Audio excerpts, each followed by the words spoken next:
So today let's try to understand the concept of vulnerability, and vulnerability specifically as it applies to clinical research.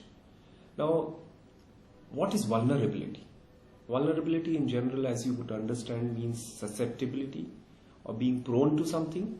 And in this case, it's more likely to be prone to be exploited, prone to harm in research. So that's the idea. Now, who do you think are vulnerable? Are there some people inherently vulnerable? What do you think?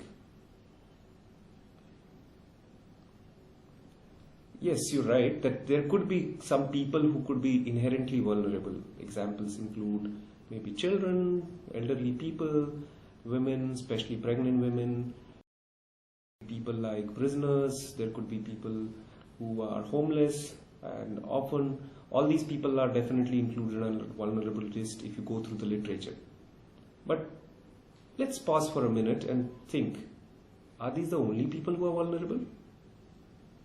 Are you being students and learned, educated students, are you vulnerable?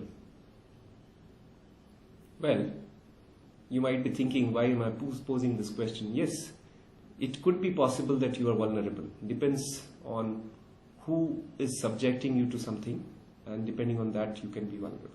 Now let's think, do you think I'm vulnerable? Yes? No?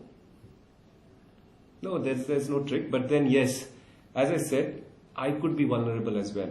I may be a professor, I may be doing well, I may be socially well off, but depends on the context, depends on the situation, depends on where I'm getting into, what I'm getting into, and what is my state at that time. So that can make me vulnerable. So please remember, vulnerability as a concept does not apply to only a group of people or a particular kind of participants. It could be anybody who's vulnerable.